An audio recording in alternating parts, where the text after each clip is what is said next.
یہ کہتے ہیں کہ مساجد میں جب جماعت ختم ہو جاتی ہے، بعض لوگ لیٹ پہنچتے ہیں تو اپنی جماعت قائم کر لیتے ہیں، تو یہ کیا ہر مسجد میں ہو سکتا ہے، یا بعض مسافروں والی مسجد جیسے اسٹیشن والی مسجد ہوتی ہے، بس اسٹاپ پہ مساجد ہوتی ہے، اس میں لوگ آتے رہتے ہیں، نماز پڑھ کے نکلتے رہتے ہیں، ان کے لیے؟ دیکھیں ویسے یہ حکم ہر مسجد کے لیے ہے۔ نبی کریم صلی اللہ علیہ وسلم ایک مرتبہ تشریف فرما تھے، نماز پڑھا کے چکے، صدیق اکبر رضی اللہ تعالیٰ عنہ کسی وجہ سے دیر سے تشریف لائے، سرکار نے فرمایا کون ہے جو ان کے ساتھ نماز پڑھے؟ تو یعنی انہوں نے باقاعدہ جماعت کے ساتھ، اور اس طرح دیگر صحابہ بھی سے ثابت ہے کہ لیٹ ہو جانے پر جماعت قائم کی گئی ہے۔ تو مسافر والی مسجد میں تو شبہ ہی نہیں ہے، لیکن عام مساجد کے اندر کوئی دیر سے آئے تو جماعت قائم کر سکتا ہے۔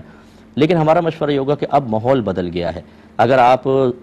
کبھی کبھار ہو جائے تو چلے الگ بات ہے، اس کو عادت نہ بنائیں۔ اگر عادت بنا لیتے ہیں، یعنی ہفتے میں 2-3 بار آپ ایسا کرتے ہیں، تو شکوک و شبہات اور بدگمانیاں پیدا ہوتی ہیں۔ بعض اوقات امام صاحب گھبرا جاتے ہیں کہ ضرور میرے پیچھے نماز نہیں پڑھتے، اپنا گروپ بنا رہے ہیں، اور ایک کلیش کی صورتحال بن جاتی ہے۔ اسی طرح مختلف مکاتب فکر کی مساجد میں اگر آپ دیر سے جا کے نماز پڑھتے ہیں تو بھی اسی طرح کے مسائل پیدا ہوتے ہیں۔ اس لیے کوشش یہ کیجئے کہ یا تو ماحول سازگار ہو، تب جماعت ثانیہ قائم کرنے میں حرج نہیں، اور اگر ماحول سازگار نہیں ہے، فتنہ فساد، بدگمانیوں، غیبتوں، چغلیوں، لڑائی جھگڑے، فتنہ فساد کا اندیشہ ہے، تو اپنے گھر پہ آپ علیحدہ نماز پڑھیں، یہی بیسٹ ہے۔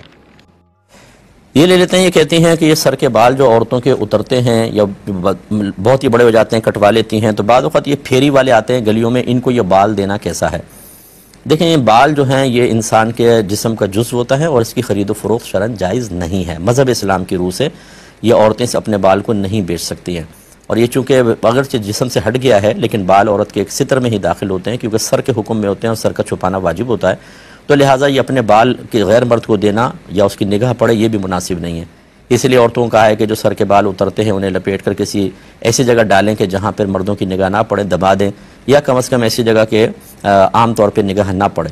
اور یہ آپ سے بال خریدتے ہیں، پھر یہ اس کو بیچ دیتے ہیں کسی اور جگہ، پھر وہاں سے یہ چائنا وغیرہ چلے جاتے ہیں، وہاں سے وگ تیار ہوتی ہیں اور پھر یہ پورے ورلڈ میں پہنچتی ہیں، تو اس طریقے سے آپ کے بال بہت دور تک پتہ نہیں کس کس کے پاس پہنچیں گے۔ اس لیے بہرحال یہ خرید و فروخت شرعاً جائز نہیں ہے۔ ایک بیٹے نے اپنے باپ کو قتل کر دیا اور اس کا اقرار بھی کرتا ہے کہ میں نے باپ کو مارا ہے، تو کیا یہ اس باپ کی وراثت میں حقدار ہوگا؟ تو ہرگز نہیں ہوگا۔ نبی کریم صلی اللہ علیہ وسلم نے ارشاد فرمایا کہ جو وارث مورث کو قتل کر دے وہ اس کے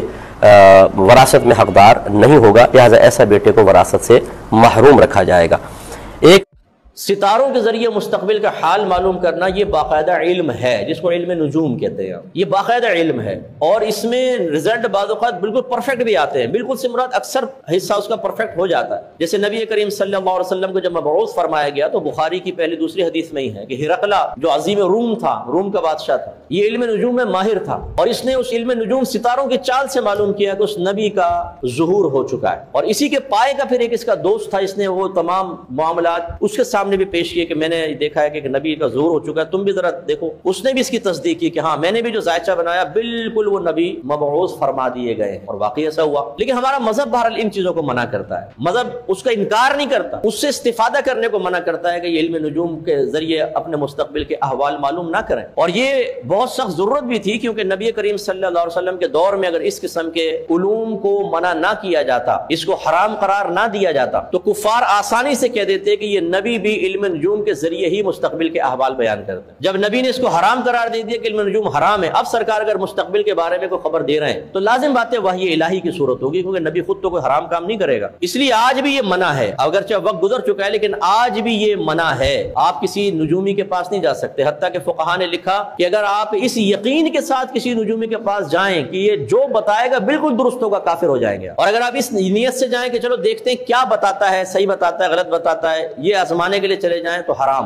اور اگر آپ اس لیے جائیں کہ چلو میں اس کو تھوڑا شرمندہ کروں گا، کوئی غلط سلط کویسچن کر لیتا ہوں، الٹا سیدھا بتائے گا تو پھر میں شرمندہ کروں گا، فرمایا یہ بھی بالکل جائز نہیں، کیونکہ ہو سکتا ہے کہ وہ صحیح بتا دے تو آپ تو گئے تو اسے شرمندہ کرنے، اور آپ کہیں گے باپ رے تو بالکل صحیح بات، حضرت مجھے بیعت کر لیں، لو جی وہ پیر بنا بیٹا۔ ہمارے ماموں اللہ تعالیٰ ان کو جنت الفردوس میں اعلیٰ مقام عطا فرمائے، وہ فوت ہو گئے، تو وہ اس میں شغف رکھتے، تو وہ اپنے استاد کو ایک دفعہ گھر پہ لے کر آئے تھے، مجھے یاد اس ٹائم ماحول میں نہیں تھے، ہم لوگ بہت چھوٹے چھوٹے تھے، تو انہوں نے آ کے گھر کے سب فردوں کے بارے میں بتایا، تمہارے تمہارے ساتھ یہ ہوگا، تمہارے ساتھ یہ، وہ جو حساب کتاب ہے ان کا وہ کیا. تو آپ یقین کریں جو میرے بارے میں اس نے بتایا وہ بعین ہی ویسے ہی پورا ہوا ہے جیسے کہ اس نے بتایا تھا. وہ نہیں بتاؤں گا کہ کیا کیا بتایا، لیکن اس کا مطلب یہ نہیں ہے کہ اگر اس نے ایسا بتایا تھا تو میرا ایمان اتنا کمزور ہے کہ میں فوراً پھسل جاؤں اور میں پھر کسی کے نو. وہ ٹھیک ہے، وہ بچپن تھا، ہمیں تو پتہ ہی نہیں تھا اس وقت نا، ہمارے گھر میں کوئی ایسا مذہبی ماحول تھا. لیکن اللہ کا بڑا کرم ہے کہ جب سے شعور حاصل ہوا اس کے بعد سے نہیں. تو کوئی نجومی بھائی یا بہن ہماری بات سن رہا ہو، یہ پامسٹ وغیرہ ہوتے ہیں، لکیروں سے بتاتے ہیں تمہارے ہاتھ میں دوسری شادی. لڑکے نا یوں دیکھیں گے، ادھر ایک لائن ہے تو ایک شادی ہوگی، دو لائن ہے کہتے ہیں دو شادی ہوگی، اور ساری زندگی ایک بھی نہیں ہوتی. بعض اوقات اس لنڈورا ہی گزرتا رہتا بیچارہ،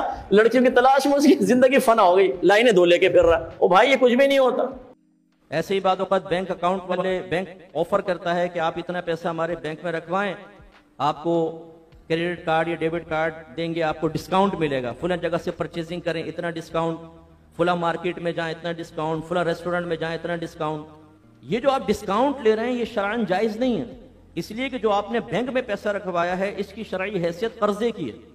کیونکہ بینک اس کو باقاعدہ یوز کرتا ہے. یہ امانت بھی نہیں ہے، قرض ہے، اور قرض کے اوپر آپ جو بھی نفع لیں گے وہ نفع سود ہوگا. بعض اوقات تو اس میں لمٹ بیان کرتے ہیں، اتنے لمٹ تک اگر آپ اماؤنٹ رکھیں گے تو پھر آپ کو بینیفٹس ملیں گے. ہم وہ اماؤنٹ اسی طریقے سے یہ کالنگ کمپنیاں جو ہوتی ہیں یہ آپ کو آفر کرتی ہیں کہ اتنا اکاؤنٹ میں پیسہ رکھوائیں، اتنے ایم بیز فری، اتنے منٹ فری، اتنے ایس ایم ایس فری. ہمارے نوجوان فری کے لفظ دیکھتے ہی فری ہو جاتے ہیں، فوراً ان کی وہ رگ پھڑکتی ہے کہ جی رات کو 2 بجے سے 5 بجے تک آخر تپسیا کرنی ہے، اتنی یاترا کرنی ہے صاحب، اتنی بڑی ہمیں وہ زلیخا اور لیلا انتظار کر رہی ہے، اس کے لیے کوئی نہ کوئی پیکج تو کروانا ہے. وہ اپنا اکاؤنٹ میں رکھوائے اور فٹافٹ کر رہے ہیں. یہ وہ آپ کا مال باطل طریقے سے کھا رہے ہیں اور آپ بھی اسی طریقے سے. جو بھی آپ پیسہ قرض کے طور پہ رکھواتے ہیں اس پہ جب آپ نفع لیتے ہیں وہ سود ہوتا ہے. پروگرام میں ہو گئی ہے. مزید فرمایا کہ اور 2 نمازوں کے بعد نماز نہ پڑھے. 2 نمازوں سے مراد فرض ہیں کہ بعد نماز نہ پڑھے، اس سے مراد نفل ہے. یعنی 2 فرض نمازیں ایسی ہیں جن کے بعد نفل نماز ادا کرنا منع ہوگا. سرکار نے فرمایا صبح کی نماز کے بعد کوئی نفل نہ پڑھیں حتیٰ کہ سورج طلوع ہو جائے. سورج طلوع ہو جائے اس کے بعد اشراق ہے پھر چاشترے سے پڑھ سکتے ہیں. لیکن اس درمیانی اگر آپ نے فجر بالفجر اول وقت میں اٹھ کے پڑھی اور ابھی آپ دیکھتے ہیں کہ سورج طلوع ہونے میں تقریباً 1 گھنٹہ باقی ہے، تب بھی اس 1 گھنٹے تک آپ نفل نہیں پڑھ سکتے ہیں. ہاں قضا نماز وغیرہ ادا کرنا چاہیں تو چھپ کر سکتے ہیں، پڑھ سکتے ہیں، قرآن پاک کی تلاوت کر سکتے ہیں، لیکن نفل سجدہ نہیں کر سکتے ہیں. اور دوسرا فرمایا اور عصر کے بعد حتیٰ کہ سورج غروب ہو جائے. جب عصر کی نماز ادا کر لی جائے اس کے بعد غروب آفتاب تک کسی قسم کا نفل پڑھنا منع ہوتا ہے.